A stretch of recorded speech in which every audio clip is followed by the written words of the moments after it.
के बाद कोई भी गांव वाला बाहर नहीं निकलता था, क्योंकि उस गांव में एक भूतिया समोसे वाला था। वो भूत रात को गांव में समोसे लेकर घूमता था।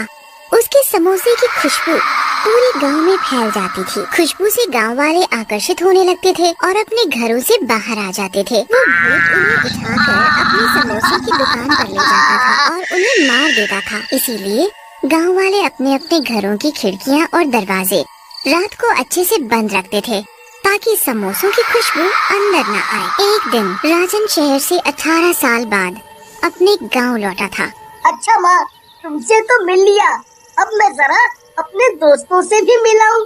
अच्छा जाओ, पर शाम ढलने से पहले घर लौट आना बेटा। हाँ माँ, ठीक है, मैं जल्दी आ जाऊंगा। राजन अपने दोस्तों से मिलने चला जाता है और मिलते ही राजू, श्याम, क्या तुम दोनों ने मुझे पहचाना? मैं तुम्हारा बचपन का दोस्त राजन, जो शहर पढ़ने चला गया था। यार तू मेरे दोस्त, इतने सालों बाद आया है तू गांव में। अच्छा दोस्तों, हम कितने सालों बाद मिल रहे हैं, चलो इसी खुशी में कहीं घूम कर आते हैं। नहीं नहीं, हम नहीं जा सकते। क्यों, क्या हुआ?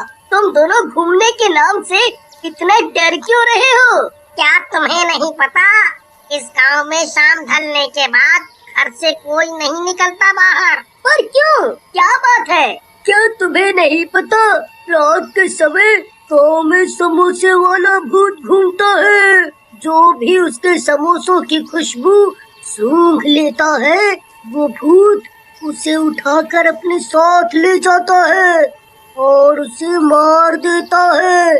शायद तुम्हें भूत के बारे में कुछ नहीं पता, इसीलिए तुम भी खिड़की दरवाजे अच्छे से बंद करके सोना।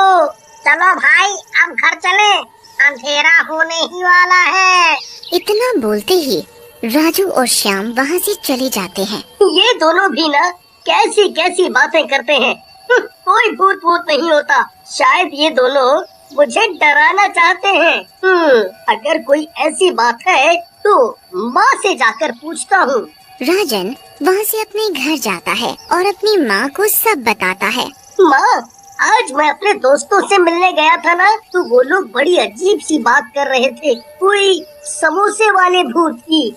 अगर कोई बात है तो बताओ ना माँ। अब इस बारे में कल बात करेंगे बेटा, अभी रात बहुत हो गई है, अभी तू सो जा। हाँ? फिर राजन अपने कमरे में सोने चला जाता है।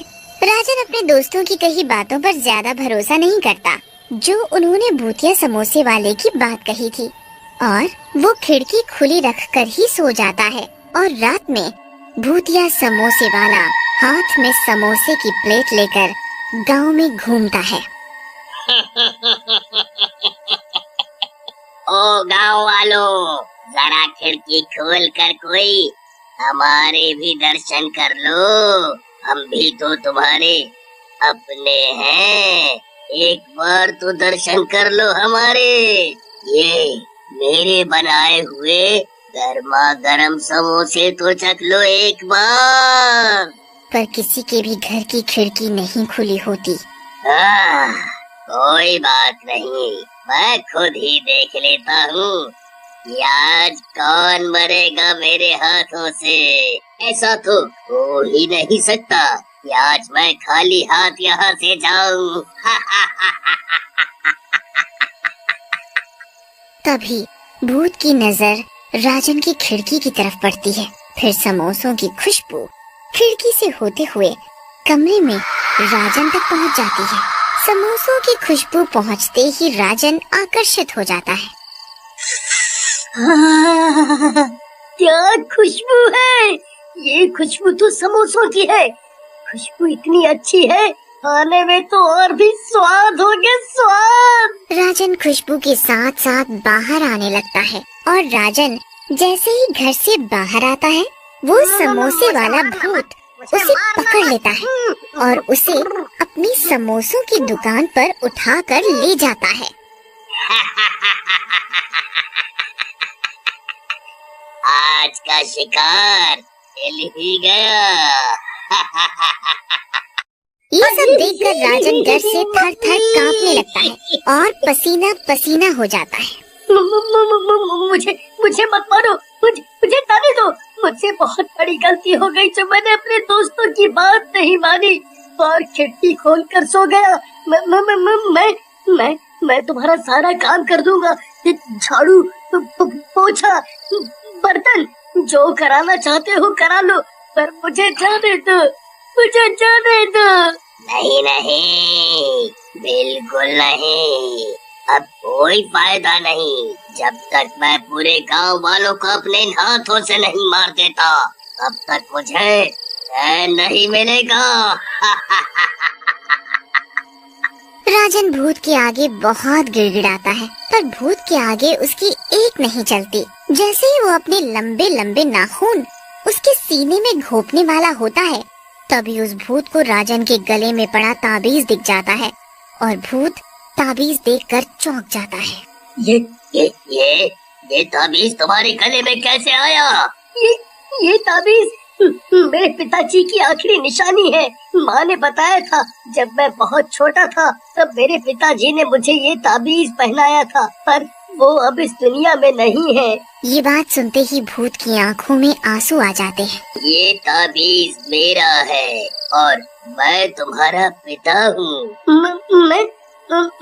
मैं कुछ समझा नहीं। राजन को कुछ भी समझ नहीं आता। तब भूत पूरी बात बताता है कि कैसे वो भूत बना। बेटा, आज से बहुत साल पहले गांव में मेरी समोसे की दुकान हुआ करती थी। मेरे समोसों के चर्चे दूर दूर तक फैले हुए थे।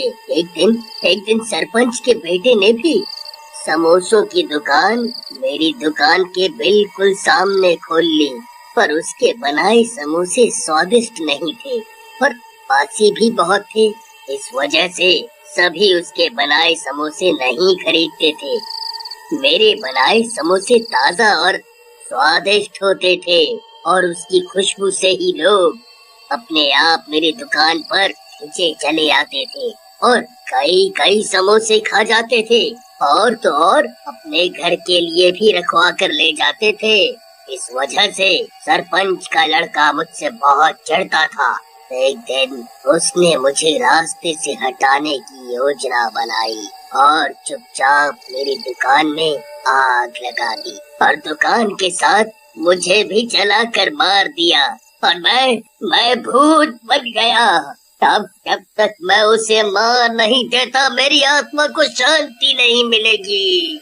पिताजी, अगर आपकी मौत सरपंच के बेटे की वजह से हुई है, तो आप गांव वालों को क्यों मार रहे हो? बेटा, जब मेरी दुकान में आग लगी थी, तब किसी ने भी मेरी मदद नहीं की।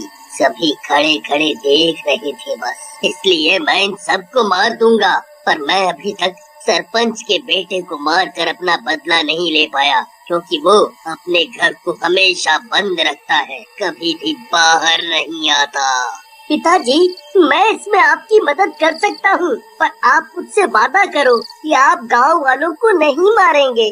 भूतिया समोसे वाला राजन की बात मान लेता है और फिर राजन पूरी योजना बनाता है कि कैसे सरपंच के लड़के को घर से बाहर निकाला जाए। योजना के हिसाब से एक दिन राजन चुपके से सरपंच के घर की खिड़की पर समोसे से भरी प्लेट रखाता है। कुछ देर बाद सरपंच का बेटा समोसे की खुशबू से आकर्षित हो जाता है और घर से बाहर आ जाता है। अब मैं तुझे मार कर अपना बदला लूंगा। पर तुम मुझे मारना क्यों चाहते हो? और इस राजन को तो तुम कुछ भी नहीं कर रहे हैं? क्योंकि तुम मेरे कातिल हो। तुमने मुझे मारा है, इसने नहीं, और गांव वाले भी निर्दोष हैं। मैं और तुम्हारा कातिल? कौन हो तुम? कौन हो तुम? इसके बाद भूत अपने असली रूप में आ जाता है। बंसी, तुम? ठीक पहचाना, बंसी हूँ मैं। तुमने मुझे जलाकर मार डाला था, याद आया? देखो बंसी भाई, देखो मुझे माफ कर दो। मुझसे बहुत बड़ी गलती हो गई थी। मुझे माफ कर दो। बंसी भाई, मुझे माफ कर दो। और उसके बाद से उस भूत ने कभी भी किसी को परेशान नहीं किया।